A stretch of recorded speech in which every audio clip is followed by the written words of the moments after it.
Increasingly, in the last 10 or 11 years, our government has made some people feel as if they don't have the same rights as everyone else. One thing you would like to change about the Indian National Congress? That there was space for principle, values, integrity, scrupulous honesty.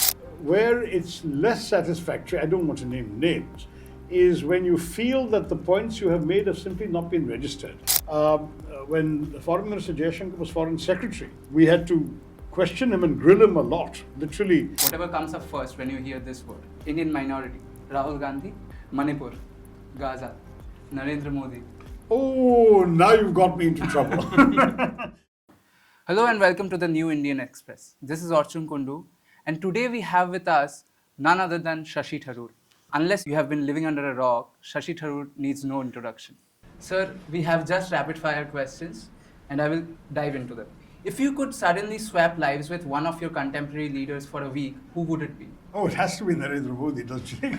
Okay. And no, but I would probably also have a crack at Virat Kohli. I wouldn't mind having a go as Amir Khan. I mean, there are lots of possibilities. I have a lot of interests, and I wouldn't mind trying any of those lives. Right. And what would you do? I will pick up Narendra Modi only because you said that first. What would you do the first thing as Narendra Modi? Oh, now you've got me into trouble. It was a light-hearted question. I gave you a light-hearted answer. I think certainly one of the things I would do is to reassure every Indian citizen that he or she belongs in this country and has the same rights as everyone else. Our constitution says that, but increasingly in the last 10 or 11 years, our government has made some people feel as if they don't have the same rights as everyone else. That's the first thing that I would do. Who is that one political leader with whom you enjoyed debating the most? And what one political leader with whom you enjoy debating the least? I think, given the fact that my political career is only the last 15 or 16 years, debating in that sense is only the one I would point to immediately is Arun Jaitley, because he and I had some very good discussions on financial issues, on the budget, on the economy, both during question hour and the budget debates. So he was certainly a political leader I enjoyed debating with and crossing swords with. And you can see some of those on YouTube even today, so that would be of some interest. Otherwise, I would say that where it's less satisfactory, I don't want to name names, is when you feel that the points you have made have simply not been registered. A minister introduces a bill, you debate to make the various criticisms possible, and the minister's reply completely misses it all, then you wonder what's the point. Right. Okay. What is the one thing you... Oh, by the way, in the Parliamentary committee context, when Foreign Minister Jaishankar was Foreign Secretary, we had to question him and grill him a lot, literally once a week or once in 10 days for about 3 years. And he was excellent. He was very, very good to debate with and discuss with, because he was very sharp-witted, gave you good answers, did his homework, knew what he was talking about. That was a real pleasure. All right. What is that one thing you would like to change about the Indian National Congress?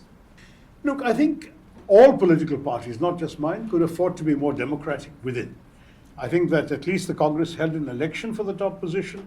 The process could be opened up maybe to be more fair and more open. But I think it would be healthy if every party in our country encouraged its members not only to articulate their aspirations for tickets and jobs, but also their views, their ideas, their thoughts on the way in which the party should move forward on certain issues, what stand they should take on certain issues, as well as, of course, what they want to do in terms of a position in the party or whatever. Was that one belief with which you started into Indian politics, but it does not remain anymore? I think I was more idealistic than I have turned out to be. I really thought that there was space for principle, values, integrity, scrupulous honesty. All of that I found very difficult looking around me. I mean, there are people who have all of these qualities, but they struggle to maintain them in the system we have and in the way in which our system has been allowed to function. All right. Now, we have had in news multiple words being thrown around nowadays, and some of them are very important. Some of them which are important have not come up. So I would like you to bring up some words from your Tharoosaurus and refer to them, whatever comes up first when you hear this word. Donald Trump. Government of the most unsuitable for government, I think, in many ways. Elon Musk. I honestly, I'm amazed by his capacity for innovation But I'm also not sure that he's totally balanced as an individual. I think there's something unbalanced about the gentleman. Narendra Modi. I think he's disciplined, hardworking, charismatic, and in many ways wrong-headed.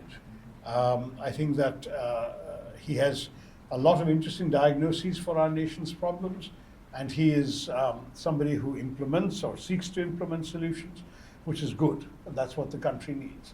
But at the same time, I think that too often he seems to overlook some of the humane values in which our country was built and our constitution was written. He has chosen, unfortunately, to be more divisive sometimes than a leader of all, which is what a prime minister should ideally be.